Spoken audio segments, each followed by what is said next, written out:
How's it going, everyone? Angie Santon here. I'm gonna just be reacting to some crazy videos. This video is titled Woman Doesn't Realize She is Being Followed by a Killer. This video is posted by Hidden. And yeah, let's get into this. The title alone already just sounds fucking insane. So, okay, so there's a surveillance footage. Killer comes in 3, 2, 1. This footage hides a disturbing secret.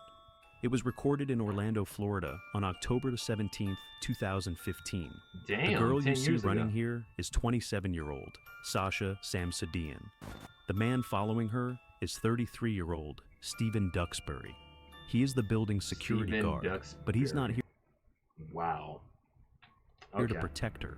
Mere hours after this was recorded, Sasha was found murdered in her apartment. Suspicious death of a 27-year-old Orlando woman. Sasha. I was not expecting that. Oh, wow, damn, that just disturbed me. Samsudean's body was found Saturday night inside of her apartment at Uptown Place. In the days following the murder, the detectives questioned Sasha's closest friends and family, desperately searching for her killer. Little did they realize, the one responsible had been right in front of them the whole time. And if they didn't act quickly, he might strike again. The person who's supposed to take care of her is the person who killed her. It was almost like out of a scene of a horror movie. Oh my, I mean, based off the looks of it, it seems like a horror movie. Holy shit. Nah, this is some insane shit. The year is 2015. 27-year-old Sasha Samsudean works as a social media manager for a real estate agency in Orlando. Wow. She uses social platforms to link apartment seekers with various housing communities. You want me to start talking? Ready to go? Yeah. Hey guys and girls, I'm Sasha here. I don't know what I'm sorry. It's okay. Sasha's beautiful. She just has a unique look to her, and her smile would light up a room. I think a lot of people underestimated Sasha.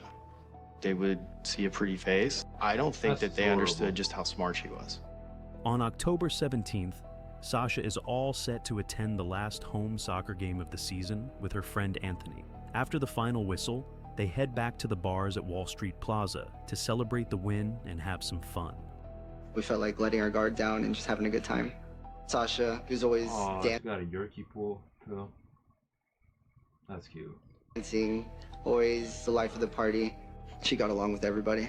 You look around and there's drinks, there's men trying to meet women, women trying to meet men. This is just another night on the town for this group. After several hours of dancing, around 12:30 a.m., Sasha decides to go back to her apartment. A little while later, Anthony chooses to call it a night and heads home as well. Little does he realize, this is the last time he sees Sasha alive. Oh, man. I sent her a text message asking if she was okay. I didn't hear back. So dark. So I assumed that she was hungover, still sleeping. Sasha is someone who's always active on social media, constantly posting. But today, there's nothing, which is totally unlike her. Worried, that's already a red flag on its own. Anthony decides to bring along 2 of her friends to check on her at her apartment and make sure everything is fine. Once they arrive at the parking garage, they notice Sasha's car parked in its usual spot. She was supposed to go to a baby shower that day. And we noticed that the gift was still in the back of the car. It was at that point where I started getting really suspicious that something was very wrong. They choose to knock on her door, but no one responds. Growing concerned, they quickly dial 911. I need to fill out a missing persons report. Where are you right now? We're at her apartment at 911 North Orange Avenue. Her name is Sasha Samsudean. I last saw her at 1 in the morning. Is this peculiar for her? Has she not done this before? Is she suicidal? Do you think she would hurt herself or others? Absolutely not. I'd let them know that we called every hospital, called every jail, that we went to her door to go knocking, that we saw her car. When officers from the Orlando Police Department arrive at her apartment, they find no signs of forced entry. The door appears completely intact, equipped with both a standard key lock and a digital lock. After some time, the officers gain access using the digital code provided by the unit's owner. 2 officers enter and begin their search for Sasha within the apartment. As one of them steps into the master bedroom, something catches his eye. A hand sticking out from under the comforter. Sasha Samsudean Oh shit, that's so creepy. has been murdered. Everybody is considered in the arena of possible suspects until we can identify who the primary and true suspect is. We were waiting for the response from the officers to see if they found her inside of her apartment. And just based on the body language of the officer that was approaching me, I knew right away. Damn, man. The emotions were a lot of confusion, a lot of anger, a lot of disappointment, and I didn't know how to handle it. Sasha's mom, Tara, texted me that morning and told me that Sasha was Sorry gone, for your loss, that Sasha had died. It didn't seem real at first. I thought, surely this is not what I think it is. Back at the apartment, the CSI team and detective... Wait, when was this video posted? 6 months ago, and this incident happened 10 years ago? Why am I just now hearing about it? Rush to examine the scene. They search carefully for DNA, fingerprints, and anything that seems off. They realize that Sasha's purse, phone, and key fob have disappeared. They notice clear marks on her neck, pointing out that she was strangled. With no clear reason for such injuries, homicide detectives step in. As soon as they step inside the apartment, a strange smell hits them. There was an unusual smell of cleaning supplies.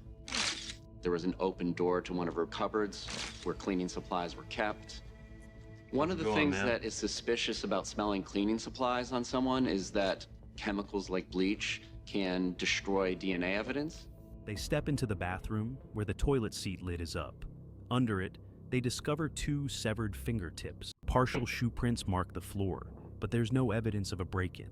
This leads them to think that Sasha may have let someone in, or the person had their own way inside. When the medical examiner arrives, they carefully pull back the comforter, fully revealing the condition of Sasha's body.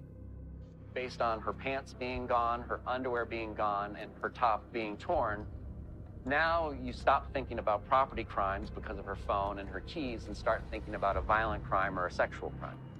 Wow. So at this point in time, we are beyond understanding that she is just deceased and have a lot more cause to believe that she was killed. Sasha's body arrives at the medical examiner's lab, where it undergoes an autopsy and deeper investigation. Meanwhile, detectives turn their attention to tracking down potential suspects. Since there are no signs of forced entry, they begin by looking at Sasha's inner circle. Their first step is... By the way, guys, I stream all my reactions on Twitch, so if anytime you guys want to send me links in the chat to react to something, feel free to do it. Just make sure to follow my Twitch in the description below. Bringing Anthony Roper in for questioning. Let's talk about the last time you saw her. When was that? At 12:30 in the morning, October 17th. We were at Attic nightclub. It was crowded, it was hot, so she told me she was leaving. The last time I saw her. How long did you stay out? Stayed out till that place closed, 2 in the morning. 2 in the morning. Where did you go after that? We walked from Attic to my place. I'll consider it. Yeah. When was the last time you were in Sasha's apartment? Let's say 2 or 3 weeks ago. That was a while ago. Did you ever come back here last night once she wasn't responding? No. Okay. The detectives must verify his account to rule him out as a suspect. After confirming his story, their focus shifts to the building's security system. The guard on duty mentions that multiple surveillance cameras cover the premises, with cameras positioned at every entrance, exit, and along the stairwells. But before reviewing the footage, they question him to see if he noticed anything unusual during his shift that night. She was trying to get into the building while I was doing a perimeter patrol, and she didn't have any ID or her key fob that would have allowed her to gain access into the building. So what happens next? She was still kind of fumbling around with the call box while I was talking to 2 ladies, and another gentleman came up and buzzed himself in, and she went in after him. Eventually, she did make it to her apartment, and she was trying to use the digital key number, but it wasn't working. And at this point, I'm like, I gotta keep doing my job and gotta do another sweep. When I came back, she wasn't there. With a new possible lead, the police request access to the guard's home, so the Orlando Police Department can collect a pair of his shoes. He agrees, but after careful examination, the shoes are ruled out as a match to the prints found in her apartment. While waiting for the building's CCTV footage to arrive, investigators shift their focus to Sasha's route home from the nightclub. They know that she left the club around 12:30 a.m. Eventually, the iris cameras were able to pick up Miss Samsudean because she was wearing white pants that evening. It didn't appear that there was anybody that was following her. She appeared to be alone. They continue to watch the video. That's when they notice something strange. You see Sasha running. There was actually a glitch in the system that lost visual footage of Sasha for approximately 6 seconds. When we could finally re-catch Sasha's image, you see her walking casually with two women. The detectives need to track down these two women, hoping they can provide more information. They waste no time and share the case with the public. As soon as the story hits the local news, it rapidly spreads, capturing attention across the nation and making headlines worldwide. Sasha's murder was the top story in Orlando. It was everywhere. At last, the media spotlight brings results. Two young girls who recognized Sasha on the news step forward. They are taken to the police station for an interview. You guys know her? Or? No, we were downtown on Friday night, but as we were leaving, saw her walking by herself, and was very concerned, just because. That's never a safe thing to do. Never walk alone late at night by yourself. Always have a trusted companion beside you, because this world's too fucking crazy. It's way too fucking crazy. She seemed extremely intoxicated, and there was a car of men who had rolled down their window and started to talk to her. I walked up and kind of took her arm and said, like, do you know where you're going? And you could tell she didn't really know what was going on. Seeing that she had too much to drink, they invited her to join them in the Uber. She didn't have her ID or phone with her, but they could tell she needed some help then. You guys did bring her back up to the... So we get to the red light at Orange and Marks, and she, as soon as the car stopped, she like left out of the car and ran across the street to Uptown Place. So she's like, this is where I live. We're like, oh, well then that's perfect. Like, she didn't remember enough to tell us, but she recognized it when she saw it. Once they arrived at Sasha's building, they hopped out of the Uber and helped her make her way to her apartment. Sasha headed straight for the keypad, searching for her name on the screen. At that moment, the security guard suddenly appeared at the entrance. Oh, shit. What Julie and Haley told the police did actually line up with Stephen Duxbury's statement, that they were all there trying to get Sasha in. She couldn't find her phone to call herself. She didn't have a key fob. The last time Haley and Julie see Sasha is after she kind of scampers in after the other resident opens the gate. Following this, the detectives managed to obtain the building's CCTV footage. They begin their investigation by examining the footage from the entrance cameras. The way these video cameras worked is they were triggered by motion. So the first relevant footage from the cameras inside of the Uptown Place is at about 1:46 in the morning. On the surveillance video, you can hear an unknown male voice asking her whether or not she's okay, and her answering back that she was. The next bit of footage showed her entering a stairwell a couple of minutes later at about 1:48 and going up the stairs.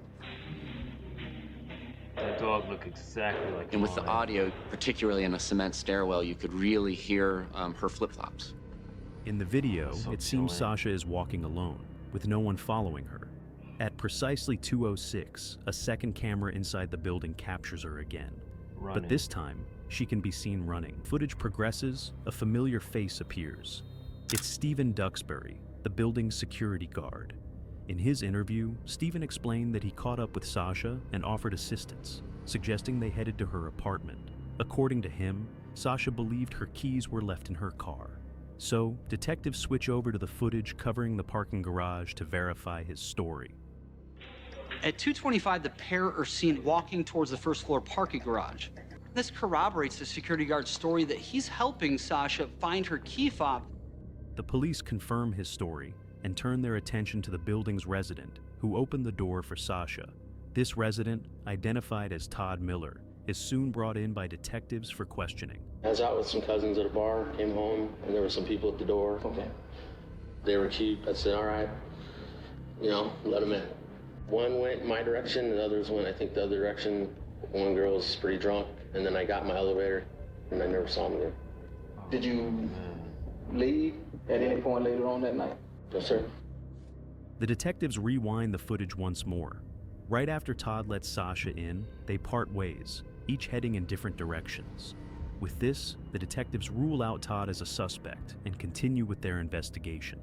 So far, the detectives confirmed alibis for Anthony's friends from the bar and investigated everyone Sasha interacted with earlier that day. Digital crime experts attempt to retrieve her phone records, but their efforts come up short. They do, however, recover her iPad, but it's secured with a pin. After some effort, they finally unlock the device, allowing them to dive into the data within. Once we were able to get into that system, we found out that the iPad had been synced with her iPhone.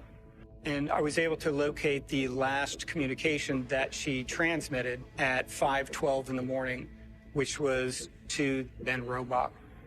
She simply sent the name Ben to that contact. I'm in jail. They keep jail closed. Are you cold? You okay? I'm all right. It's a little chilly in here. It is chilly. I'm glad I'm not the only one. Yeah. How do you know? We went to high school together. We were boyfriend and girlfriend for a couple of years back in college, and still friends and acquaintances up until she died, passed away. What was your relationship prior to her death? Yeah, I mean, we'd hang out every so often. You know, we'd meet up, downtown somewhere and hang out and grab a drink. She'd come over sometimes. You know, if I was having a tough day, she'd give me some advice, and we'd hang out and talk. And so we were close friends. She was there to support me when I needed it, and vice versa. So, yeah. When was the last time you seen her? I saw her Thursday night. We went out downtown. Ben claims they texted until around 1 a.m. on the night she passed away. Then, at exactly 5:12 a.m., a new message appeared on his phone with a single word: Ben. And then I responded about 16 minutes later, and I never heard back from her after that. Oh, why did you ask if she was okay? Just because, she said my name and just my name, and that's not typical for her to just say Ben. Like, I want to make sure, and it's late, maybe she's been drinking, want to make sure if she needs a ride or something, I can, get her home safely if I can, but I checked on her just because it's what we do for each other. Ben responded to Sasha's message with a text, but began to feel uneasy when she didn't reply. The next day, Anthony called Ben, sounding concerned, and asked if he had any idea where Sasha might be. This lines up with what Anthony told the detectives. At the end of questioning, the detectives request a DNA sample from Ben. Do you have any problem giving us a buccal swab? I'm sorry? A buccal swab? What's that? It's like a DNA swab of your inside of your mouth. Yeah, no, not a problem. Okay. I'm just happy to help in any way I can. Like We appreciate that. We do appreciate it. No, but prostate cancer runs in my family, so. Just gonna relax your lips there a little bit. You don't need to photograph anything. No. Okay. That was simple. I'm glad you took the time to come here, save us some time, because we have a long night tonight. I hear you. Thank you, young man. Absolutely. I'll walk you down. Okay, appreciate it. Peace out. And Ben Roebuck was able to be eliminated. His DNA and fingerprints didn't match the fingerprints and DNA that were recovered in her apartment and on her. Following this, the detectives turned their attention to Sasha's ex-boyfriend, Taylor Unsinger, hoping he might provide more details about Sasha. Prior to dating, did you guys know each other? For probably about a month, we knew each other before we actually started dating. Okay. Was it a serious relationship? Oh yeah, it definitely was. Okay. When did you guys break up? End of March. This year? Yes. Okay, so end of March 2015. Wow. That time, did she see anybody else? We didn't. She didn't really share any, information about who she was dating or who she was seeing. Okay. How did you feel about that? That was fine with me. It's, her personal life at this point. I mean, we were, not together anymore. Understand. So we weren't exclusive or anything like that, so. For 2 years, Taylor and Sasha were a couple, but their relationship ended in March. Detectives need to know Taylor's whereabouts on the night of the crime, so he shares his account with them. Do you know where you were last Saturday? I don't think he did anything. Last Saturday. Yes. I was at But work. I could be wrong. In the morning or? Around 1 o'clock in the morning. Say late Friday evening or early Saturday morning. I was home. I got off of work Friday night at about 9:30. I had bartended because there were some bartenders that needed to take some time off, so I picked up a shift for them and I went home. And Do you have any problem giving us a buccal swab of DNA? I have no problem. Okay. The police send the swab from the buccal for analysis and immediately start looking into Taylor's alibi. His story holds up, and the lab confirms. I feel like naturally when someone denies to get a DNA swab test, and if they were to say no, right then at that point, they're already suspicious. I don't know why they would like straight up just ask if they're willing to do it. I mean, they should be obligated to just do it. Like, this should be a mandatory thing. If they deny it, then, that's a red flag on its own. His DNA doesn't match. With no further leads linking him to the case, the police rule Taylor out as a suspect. Investigators are getting really frustrated. They keep getting doors open, but these doors are leading nowhere.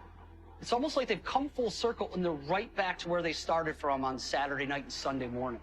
With each passing hour, the chances of catching the killer grow slimmer. So far, detectives have questioned several suspects, went through security footage repeatedly, but they still come up empty-handed. But then, on the third day after the murder, the account of one of Sasha's neighbors changes everything.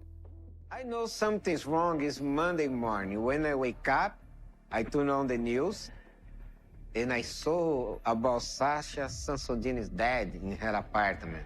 Then I'm thinking, I gotta tell somebody. I gotta talk to somebody. Hey, how's it going? Maybe the police can help with the investigation if I say doing? something. The police asked me to do a statement, and I say yes. Clayton recalls spotting Sasha early Saturday morning, close to 2 a.m., on the building's Bro, she got murdered. fourth floor. That night, he headed out to take care of his crazy. laundry. As he moved down the hallway, he heard some footsteps. First, he caught sight of Sasha, and then, roughly 10 feet behind her, walked the security guard. Yeah, He some looked dark at you. shit. Yeah, he looked at me, say anything to you? No, just look at me and continue to follow her. Did you see anybody else in the hallway at that time? No, nobody at all. I told the police, he knows something. He knows something. The detectives decide to re-examine the CCTV footage, determined to uncover any overlooked details. After reviewing hours of the surveillance video, they make a big discovery. Duxbury reported clocking out at 6 a.m., but the footage at 6:39 a.m. reveals him carrying 2 large garbage bags. The detectives immediately recognize these bags from Sasha's apartment. They then check into Duxbury's work records to determine if such behavior is typical for him. See that was not a normal pattern. Stephen would. I mean, some women in my local area was caught on. What the fuck? For real? Photograph the trash that was left outside the tenant's apartments and put that in his report because that was a violation of the rental agreement that you can't leave trash outside your apartment. When reviewing all of his... Known as the Australian mushroom killer. You can search it up. Yeah, I'll do that after this. security reports, what it showed was Wow. that he did not take people's trash out. He wrote people up for leaving their trash out. Investigators believe security guard Stephen Duxbury may be connected to Sasha's murder. They ask Duxbury if he wants to submit to a polygraph test. Determined to prove his innocence, he agrees. And so, when was the first time you found out that she was deceased? It was later on that evening. About what time? I honestly don't remember. I remember them saying that they, initially when they told me something was going on, they said, well, we have a crime scene. That's all we're telling you. The details of how Sasha died are not known to the public. Authorities have never revealed that Sasha was strangled. At this stage, there is no way Duxbury should have any knowledge of that fact if he isn't the killer. Was she shot with a .22? No. Was she stabbed? No. Was she choked? No. Was she shot with a .38? No. Was she hit with a hammer? No. Was she hit with a chair? No. Okay. When someone reacts on a polygraph test to a particular question, that would indicate that there's stress pertaining to that question. When it came time to score the polygraph charts, I had printed out each chart and lay them out before Stephen Duxbury. And I had him assist me in scoring these charts, which was amazing.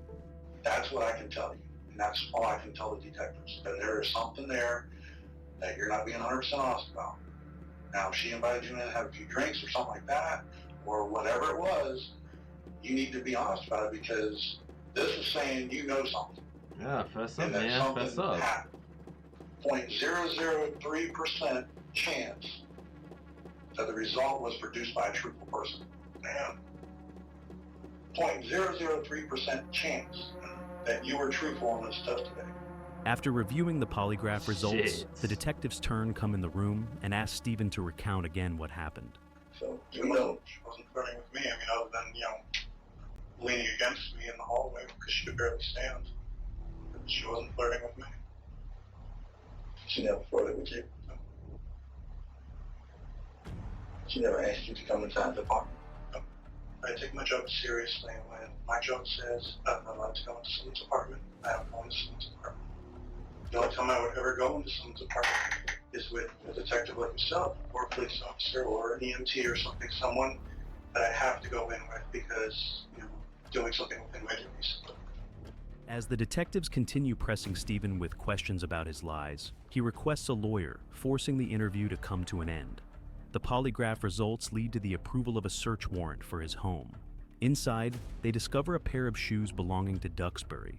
The shoes match the prints taken from Sasha's apartment, confirming their suspicions. Yeah, they match. However, They said the that discovery earlier. on his phone turns out to be the key piece of evidence. It was Stephen Duxbury's intent to get rid of the history on his phone, but I was able to get what's called a physical extraction, so I've got all the information that was stored on his memory chip. I found multiple internet searches related to the QuickSet digital deadbolt, which is the same digital keypad system that are on the doors of all the apartments within the Uptown apartment complex. One of the final searches is for the override code to a QuickSet digital deadbolt just moments before Sasha is killed. And these searches were done all within a 10-minute window right around 5 in the morning on the morning of the 17th when Sasha was murdered. On October 30th, 2015, just 2 weeks after Sasha's passing, authorities take Aaron Stephen Duxbury into Patterson. custody, charging him with first-degree murder and attempted sexual assault. Investigators collect a DNA sample from Duxbury, which matches unidentified DNA discovered on Sasha Samsudean's chest. His trial starts in November 2017. After 7 days, the jury ultimately finds Duxbury guilty on all counts. Yeah. He receives 2 life That's sentences, expected. with an extra 15 years added to his punishment. The way I presented the evidence to the jury at trial was very chronological. It was fantastic to have all that video Damn shame. to help tell the story of where she was and when downtown. And then it paints a picture of all of her movements inside of the apartment complex. It's just a tragic story of somebody who invaded somebody else's personal space in the most awful way and then took that person's life. I still 33 talk about years? Sasha, and Holy I remember having a dream, shit. and in the dream it was so real, and I remember her just giving me this sense that she's okay, and I think that's been important to me, that I know that I'll see her again one day, and that she's okay, and that she's still there with us. R.I.P. Sasha. R.I.P. Wow. Alright, yeah, let's search that up. Shout out to Hidden. Subscribe to their channel.